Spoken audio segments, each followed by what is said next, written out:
It happened before most of Washington had even finished their coffee. Trump signed the order, federalizing the D.C. police in a move no one saw coming. Cameras scrambled, aides whispered into phones. The Senate's morning session suddenly had a new gravity. And before anyone else could speak, John Kennedy's mic went live. He didn't just want the first word. He was going to take it. Like and subscribe, and tell us, should the president have this kind of power over the local police? The chamber was full, but it wasn't the usual hum of routine business. It felt heavier, like everyone had read the same headline and wasn't sure how to process it. Trump's decision to federalize the D.C. police wasn't just another policy shift. It was a shockwave, the kind of move that scrambles alliances, forces people to pick sides faster than they're ready. Senators who normally strolled in with casual greetings walked briskly to their seats, eyes flicking to one another without speaking. Staffers leaned close to their bosses, whispering updates that made brows tighten. The air conditioning hummed above, but the room still felt warm, the kind of heat that comes when tempers are close to the surface. At the front, the dais gleamed under the lights, but it wasn't the wood or the seal that held attention. It was the microphones. The awareness that the first person to speak would shape the entire conversation, maybe the entire narrative. And John Kennedy knew it. He didn't fidget, didn't look for anyone's nod. He was watching the entrance, waiting for the right moment. Across the aisle, a small knot of senators conferred in hushed tones, their backs half turned to him. They were already rehearsing their lines for the press. Kennedy's eyes narrowed slightly. He'd heard enough in the last 24 hours to know that if the spin machine got rolling before he spoke, the country would hear one story, not the truth. Then the gavel came down. The murmurs thinned to silence. The presiding officer scanned the room, clearly expecting one of the usual power players to begin. But Kennedy was already leaning forward, his microphone light flashing green. "Mr. President?" His voice cut clean through the quiet, not hurried, not loud, but with the kind of edge that made every head turn. And just like that, the chamber was no longer waiting. It was listening. Kennedy didn't clear his throat. He didn't look down at notes. His eyes stayed fixed, first on the presiding officer, then sweeping the chamber in a slow arc before landing on the press gallery. "I've been in this chamber long enough," he began, his voice measured but carrying, "to know when the American people are being told a bedtime story instead of the truth." The sentence didn't rise in pitch, but it cut like a hinge coming loose from the door. A ripple passed through the rows, a shifting in seats, a few clipped exhales. On the far side, a senior aide glanced sharply toward their senator, whispering something that made the lawmaker's jaw tense. He didn't pause for applause. There wouldn't be any. Instead, Kennedy let the weight of the words settle before continuing. "This isn't about whether you like the president or whether you don't. This is about whether you think you deserve the whole truth about why the decision to federalize the D.C. police was made, and what was already happening before it was announced." Some senators leaned back, eyes narrowing. Others leaned forward as if trying to read whether he was bluffing. Kennedy's tone didn't shift. The chambers did. The air wasn't just tense now. It was brittle. From the press seats above, you could see it, the way a few reporters suddenly began scribbling faster, their pens tapping against paper as if they knew the lead had just been spoken. This was no opening pleasantry. This was a fuse. Kennedy didn't launch into statistics or broad policy language. He just said a name, and it wasn't the one anyone had prepared for. "Commissioner Hale." The effect was instant. A few heads lifted from their papers. Staffers paused mid-note. Reporters in the gallery glanced sideways as if to ask, "Who?" The answer arrived before anyone could breathe out the question. "The newly appointed Federal Emergency Police Commissioner for Washington, D.C., Kennedy continued, voice steady. Before this, he spent 5 years running narcotics interdiction in Mexico City. That line broke the air. This wasn't about a faceless policy anymore. It had a man's name, a career, and a very particular history attached to it. Kennedy didn't hurry. He let the shift in the room settle. "I'm not here to question his service," he said, "but I am here to question why the first move to restore order in our capital was to bring in a foreign drug war tactician to police teachers, families, and shopkeepers." Across the aisle, the majority bench stirred. One senator leaned toward another, whispering, A staffer fumbled with a binder. The camera operators adjusted their zoom on Kennedy's hands. Calm, deliberate, turning a single sheet of paper. He set it flat and tapped the margin. 3 weeks ago, before any public uptick in crime, Commissioner Hale authored a framework that recommended, and I quote, temporary suspension of local oversight to achieve unified command.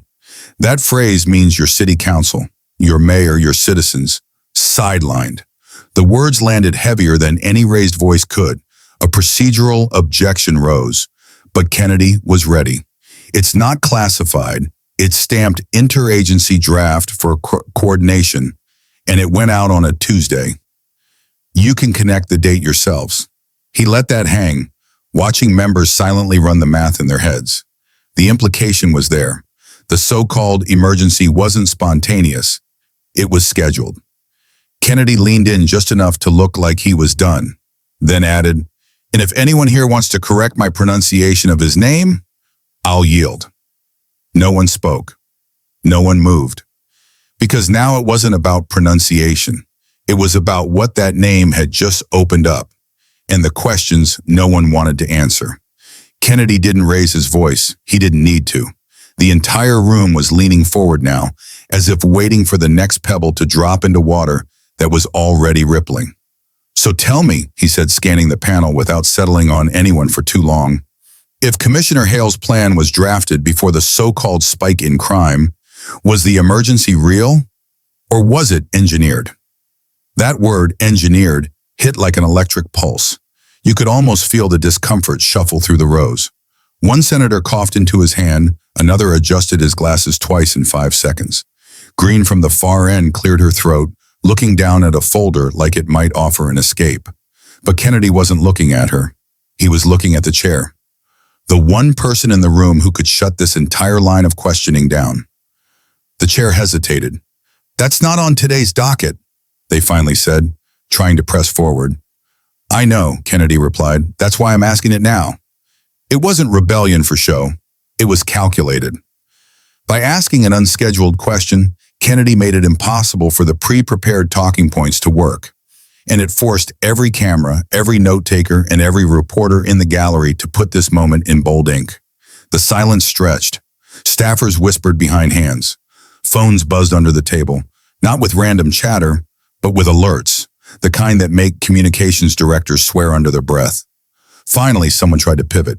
Senator Kennedy, we can address that in closed session.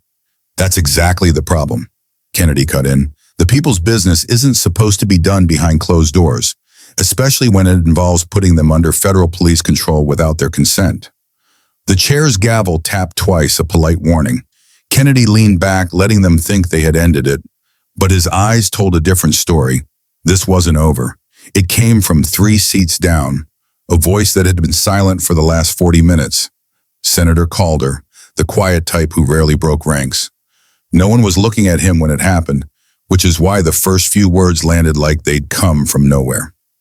Senator Kennedy's right, Calder said, folding his hands, but never breaking eye contact with the chair. If we dodge the question today, we'll be answering it in headlines tomorrow. The temperature in the room dropped. Calder was from the same caucus as the chair.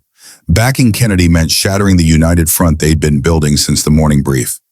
Staffers in the second row turned their heads in unison, like they needed visual confirmation of what they just heard. Kennedy didn't smile. He didn't even nod. He just turned slightly, giving Calder the floor. The chair tried to reclaim control. We're not here to entertain hypotheticals. This isn't hypothetical, Calder cut in, sharper now. The timeline doesn't match. And if Commissioner Hale's plan was sitting in a drawer before the emergency was declared, that's not just a policy issue, that's intent. Reporters in the back didn't even bother pretending anymore. Phones were up, thumbs moving, every word going out in real time. Kennedy leaned forward again, speaking just enough to anchor the moment. That's why I asked the question in open session. Because if it's true, no closed-door meeting can fix it. The chair's gavel hit harder this time. We will move on, but the damage was done. Calder had given Kennedy's question weight it wouldn't lose, no matter how quickly they changed topics. The narrative had escaped the room. It didn't leak the way most things do. No anonymous drop in a journalist's inbox. No grainy photo slipped into a thread. It appeared in the middle of the afternoon, embedded halfway down an article that was supposed to be about something else entirely, a local policy story that barely deserved a headline.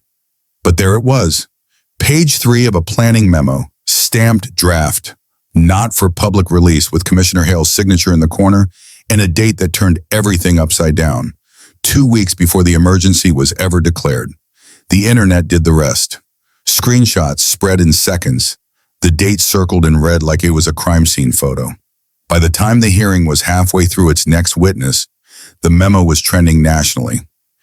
Inside the chamber, staffers' phones buzzed in unison.